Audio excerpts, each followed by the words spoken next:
શ્રી ગજાનંદ ગણપતિ દેવ કી જય, સરસ્વતી માત કી જય, શ્રી રાધા પુરુષોત્તમ ભગવાન કી જય. 18મા દિવસની કથા. શ્રી બૃહદ નારદ પુરાણની અંદર આપણે કથા સાંભળી રહ્યા હતા. શ્રુત મુનિ અને સૌનકાદૃશ્યના સંવાદમાં સુદેવ અને તેના પત્નીના પુત્ર વિશે આપણે આગળ વધીએ.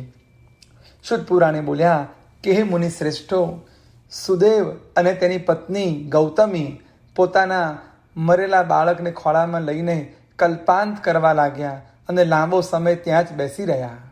એટલામાં ચોમાસું ન હોવા છતાં અચાનક વરસાદ તૂટી પડ્યો. ચારે દિશાઓમાં અંધકાર છવાઈ ગયો. પવન જોરદાર ફૂંકાવા લાગ્યો. વીજળીના ચમકારા થવા લાગ્યા. 1 માસ સુધી સતત વરસાદ વરસ્યા કર્યો. સુદેવ અને ગૌતમી કંઈ પણ ખોરાક લીધા વગર ત્યાં જ બેસી રહ્યા. પુત્રના શોકમાં બંને ગરકાવ હતા. ભાગ્યવશાત જે દિવસથી વરસાદ શરૂ થયો એ દિવસથી પુરુષોત્તમ માસ શરૂ થયો હતો. આખા માસ દરમિયાન સતત વરસાદ વરસા કર્યો. બંને નિરાહાર રહેવાથી અજાણપણામાં તેમનાથી પુરુષોત્તમ માસનું વ્રત થઈ ગયું.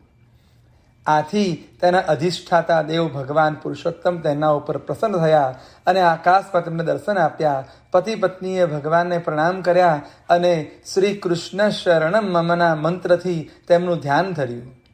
આથી ભગવાનને પ્રસન્ન થઈને કહ્યું, હે સુદેવ, હવે તું તારી ચિંતા છોડી દે. અજાણપણે પણ તારાથી પુરુષોત્તમ માસનું વ્રત થઈ ગયું છે. એટલે એ વ્રતના પ્રતાપે કરી અને મૃત્યુ પામેલા તારો પુત્ર સજીવન થશે અને તેનું આયુષ્ય 12,000 વર્ષનું થશે. તને માર્કંડે મુનિએ રઘુરાજને કહેલ કથા કહી સંભળાવું છું, તું ધ્યાનથી સાંભળ. પૂર્વકાળમાં ધનુશર્મા નામે એક ઋષિ થઈ ગયા. તેમણે 12,000 વર્ષનું ઉગ્ર તપ કરી અને અમર પુત્રની ઈચ્છા કરી હતી. તેના તપથી પ્રસન્ન થઈ દેવોએ તેમને વરદાન માંગવા કહ્યું. ત્યારે ધનશર્માએ પોતાને અમર પુત્ર મળે તેમ કહ્યું. આથી દેવોએ જણાવ્યું કે હે મુનિ, તમે જે માગો છો તેવું હજુ સુધી ક્યાંય બન્યું નથી. અમરત્વ કોઈને પ્રાપ્ત થતું નથી, માટે બીજું કંઈ માંગો.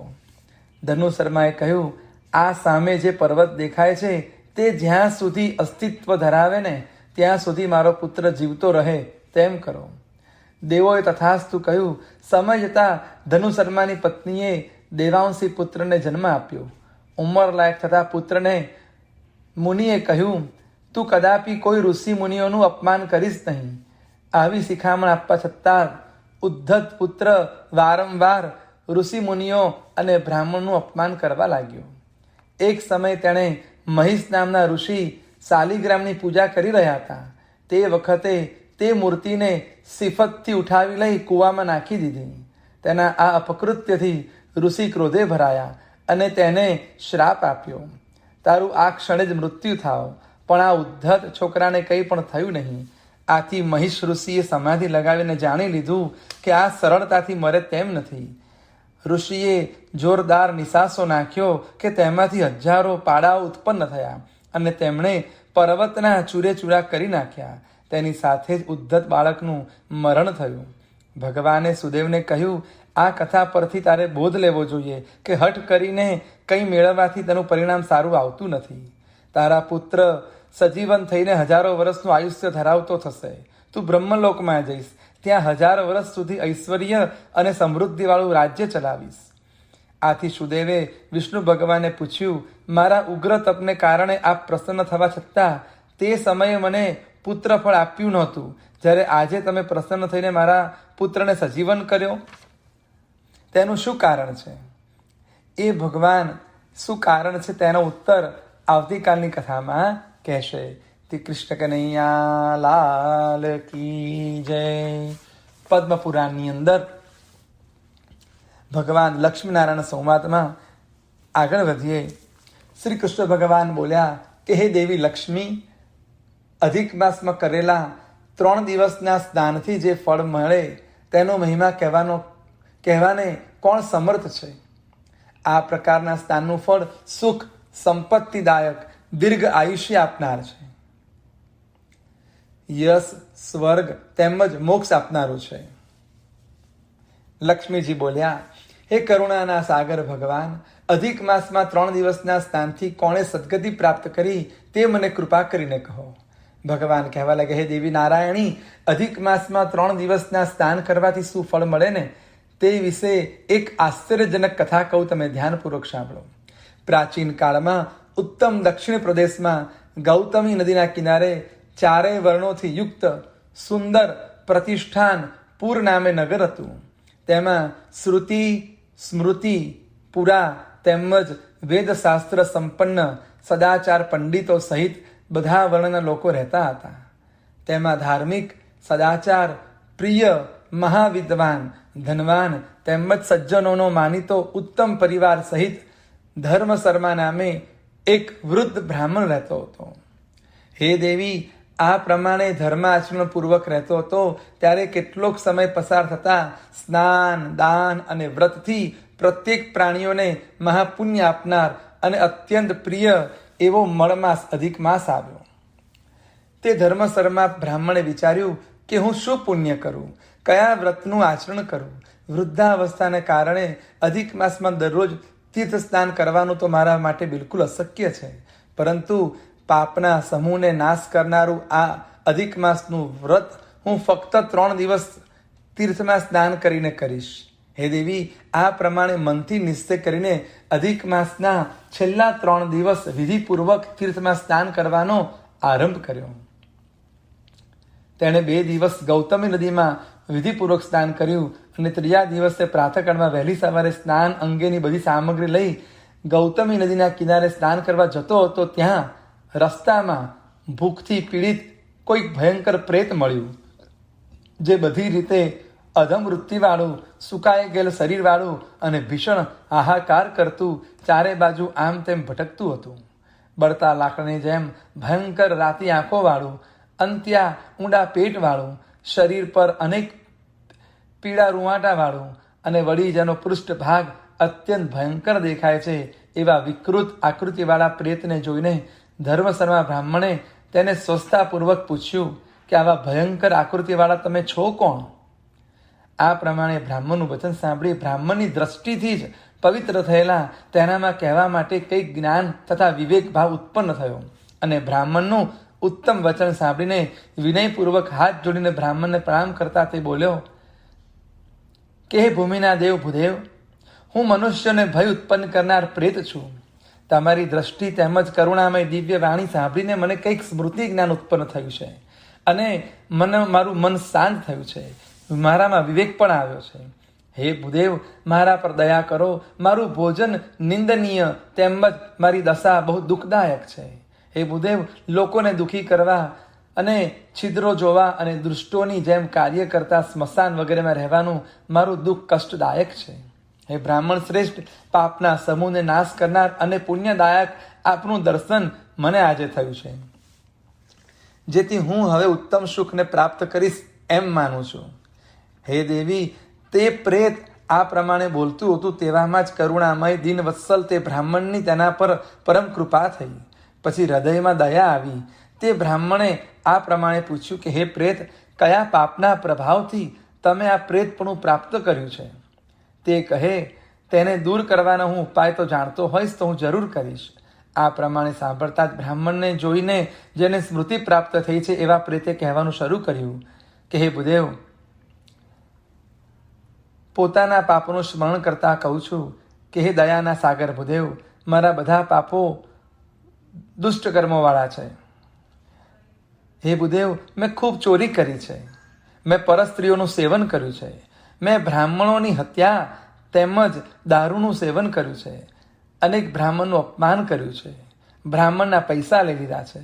આવા પ્રકારના તો ઘણા પાપો કર્યા છે અને યમલોકની ઘણી યાતનાઓથી ભોગવી, પરંતુ હજી પણ મારા પાપોનો કોઈ અંત આવતો નથી. હવે આપના દર્શનથી મારી બધી યાતનાઓનો અંત આવશે એમ હું આશા રાખું છું. આ પ્રમાણે પ્રેતની વાત સાંભળી દયાના સાગર બ્રાહ્મણે કૃપા કરીને કહ્યું કે હે પ્રેત, તને પ્રેત યોનિમાંથી મુક્ત કરીશ. એમ કહી હાથમાં જળ લઈ એણે મળમાસના છેલ્લા 3 દિવસ પર્યંત જે વ્રતનું સેવન કર્યું હતું તેનું પુણ્ય પ્રાપ્ત થતાં જ તે પ્રેત યોનિમાંથી મુક્ત થઈ દિવસ સ્વરૂપ ધારણ કરી બ્રાહ્મણને પ્રણામ કરી અને દિવ્ય વિમાનમાં બેઠો અને અપ્સરાઓના સમૂહ દ્વારા સેવા પ્રાપ્ત કરતો રહ્યો. અનેક સમૃદ્ધિ પ્રાપ્ત કરી બ્રાહ્મણ દેવની કૃપાથી ભગવાન દિવ્ય પરમધામમાં ગયો. આ પ્રમાણે સર્વ પાપોને નાશ કરનારું અને અત્યંત પુણ્ય ફળને આપનારું અધિક માસમાં કેવળ 3 દિવસના સ્નાનથી પણ મોક્ષ મળે છે. બ્રાહ્મણની સાથે સત્સંગ કર્યો, બ્રાહ્મણની સાથે વાર્તાલાપ કરી બ્રાહ્મણ આશીર્વાદ મેળવી એનું ઉત્તમ ગતિમાં પતન થયું, ઉત્તમ ગતિ ઉત્તમ લોકને પામ્યો. આમ મનમાં શું વ્રત કરવાથી શું ફળ મળે તે વિશે ભગવાન નારાયણ લક્ષ્મીજીને અનેક અલગ અલગ પ્રકારે સમજાવી રહ્યા છે. અહીંયા આગળ પદ્મપુરાણનો 18મો અધ્યાય પણ સંપાપ્ત થયો. ઇતિ શ્રી પદ્મપુરાણે લક્ષ્મણ સંવાદે મલમાસ મહાત્મ્ય પ્રેત મોક્ષ નામક અષ્ટાદશોધ્યાય સમાપ્તમ. કૃષ્ણાર્પણમસ્તુ. શ્રી પુરુષોત્તમ ભગવાન કી જય. આજની કથાના દ્રષ્ટાંતમાં ઉપવાસના ફળની કથા છે. એક નગરીમાં અતિ સ્વરૂપવાન બ્રાહ્મણ કન્યા રહેતી હતી. તેને મા બાપ ન હતા, ભાઈ બહેન ન હતા, માતા પિતા એને માટે થોડીક મૂડી મૂકીને ગયા હતા. તેના ઉપર કન્યા પોતાનો નિભાવ કરતી હતી. તે ઘરમાં એકલી હોવાથી તેણે એક દાસી રાખી હતી. તે 24 કલાક તેની પાસે રહેતી. કશું કામકાજ ઉપરાંત કન્યાની દેખભાળ દાસી રાખતી. માતા પિતા ધાર્મિક વૃત્તિના હતા. તેનો વારસો કન્યામાં પણ ઉતર્યો હતો. તે આખો દિવસ પૂજા પાઠ કરતી, પ્રભુનું સ્મરણ કરતી, વ્રત કરતી, નિયમ પ્રમાણે કથા વાર્તા વાંચવામાં આખો દિવસ ગાળતી. મહિનાના 30 દિવસમાં તે 10 દિવસ તો નક્કરડા ઉપવાસ કરતી અને 7-8 દિવસ એકટાણું કરતી. એવામાં પુરુષોત્તમ માસ આવ્યો. બ્રાહ્મણ કન્યાએ પુરુષોત્તમ માસનું વ્રત લીધું. તે રોજ સવારે નદીએ સ્નાન કરવા જાય, કાંઠા કર્મનું પૂજન કરે, કથા વાર્તા સાંભળે, ઉપવાસ કરે અને આખો દિવસ પ્રભુનું ભજન કીર્તન કરે. આ દાસી તેનું કામકાજ કરે અને સવાર સાંજ ભર પેટ ખાય. આમ કરતા 15 દિવસ વીતી ગયા. દાસી એકાએક માંદી પડી. અંતેની માંદગી એટલી બધી વધી ગઈ કે તે તો પથારી વશ થઈ ગઈ. ઊભા થવાની શક્તિ પણ તેનામાં ન રહી. રોગ અસાધ્ય હતો, કંઈ ભાવતું નહોતું. બ્રાહ્મણ કન્યાએ ખૂબ સારવાર કરી. વૈદ્યોને બોલાવવામાં આવ્યા. તેમના તરફથી ઈલાજ થવા લાગ્યા, પણ માંદગી ઘટવાને બદલે વધતી જતી ગઈ હતી. દિવસે દિવસે તેનું શરીર દુબળું થતું ગયું. આંખો નિસ્તેજ થઈ ગઈ. મોત નજીક દેખાતા દાસીએ બ્રાહ્મણ કન્યાને બોલાવી ક્ષીણ અવાજે કહ્યું, મારો અંત સમય આવી ગયો છે. બધાએ વરસ પાણીમાં ગયા. મહામોઘો માનવ દેહ મને મળ્યો, પણ હું તેનો કોઈ સદુપયોગ કરી ન શકી. મેં જિંદગીમાં કોઈ વ્રત કર્યું નથી, દાન પુણ્ય કર્યા નથી. નક્કી મારો વાસ નરકમાં થશે. મને આ વાતનું દુઃખ છે કે તમારા પવિત્ર સહેવાસમાં રહેવા છતાં મને કદી સત્કર્મનો વિચાર ન આવ્યો. હે બહેન, મને મુક્તિ મળે એવું કંઈક કરો ને. આ સાંભળી બ્રાહ્મણ કન્યા એણે આશ્વાસન આપતા કહ્યું, દાસી, જીવ માત્રને પોતાના કર્મનું ફળ ભોગવવું પડે છે. આવા કર્મનું ફળ સારું મળે છે. હવે શોક કરવો નકામો છે. અંત સમયે તને આ સંતાપ થઈ રહ્યો છે એ પણ સારું છે. આથી કદાચ તારી સદગતિ થાય. બ્રાહ્મણ કન્યાના આશ્વાસન ભર્યા શબ્દો સાંભળી દાસીની આંખમાંથી આંસુ વહેવા લાગ્યા. દાસીને રડતી જોઈ બ્રાહ્મણ કન્યાને દયા આવીને બોલી, હે દાસી, પૂર્વજન્મ પુણ્ય કર્મ કર્યા હોય તો જ આ ભવમાં ધર્મ ધ્યાન સૂજે. છતાં તે મારી ઘણી સેવા કરી છે. તારા લીધે જ હું આટલા વ્રત તપ કરી શકી છું. બોલ, તારે શું જોઈએ છે? તારી અંતિમ ઈચ્છા મને જણાવ. હું તારી ઈચ્છા પૂર્ણ કરવા મારો યથાશક્તિ પ્રયત્ન અવશ્ય કરીશ. ત્યારે દાસી ગળગળા સાદે બોલી, બહેન, તમે આ પુરુષોત્તમ માસમાં ઉપવાસ કરી રહ્યા છો. મેં સાંભળ્યું છે કે આ માસમાં ઉપવાસ કરનારને અલૌકિક ફળ મળે છે. કૃપા કરીને મને એક ઉપવાસનું ફળ આપો. કદાચ મારું કલ્યાણ થાય.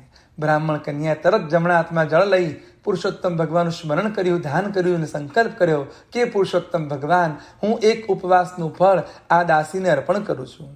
તે જ ક્ષણે દાસીએ આંખો ઢાળી દીધી અને એક દિવ્ય વિમાન તેને લેવા આવ્યું. વિમાનમાં બેસીને દાસી સ્વર્ગમાં ગઈ. એક દિવસના પુણ્ય બળે દાસીએ પણ ઘણા સમય સુધી સ્વર્ગ ભોગવ્યું. ત્યારબાદ તેનો જન્મ કાશીના રાજાની રાણીના ખોળે થયો અને રાજકુંવરીનું સુખ ભોગવવા મળ્યું. આખી જિંદગી સુખ સમૃદ્ધિ ભોગવી ભગવાન પુરુષોત્તમનું વ્રત કરી અને તે વૈકુંઠને પામી. શ્રી કૃષ્ણ કનૈયા લાલ કી જય, શ્રી દ્વારિકાધીશ કી જય, શ્રી રાધા પુરુષોત્તમ ભગવાન કી જય. અચ્યુતમ કેશવમ શ્રી રામ નારાયણમ કૃષ્ણ દામોદરમ શ્રી વાસુદેવમ હરિમ શ્રીધરમ માધવમ શ્રી ગોપિકા વલ્લભમ શ્રી જાનકી નાયકમ શ્રી રામચંદ્રમ ભજેદ. હરે રામ રામ રામ હરે હરે, હરે કૃષ્ણ કૃષ્ણ કૃષ્ણ હરે હરે. કૃષ્ણ કનૈયા લાલ કી જય.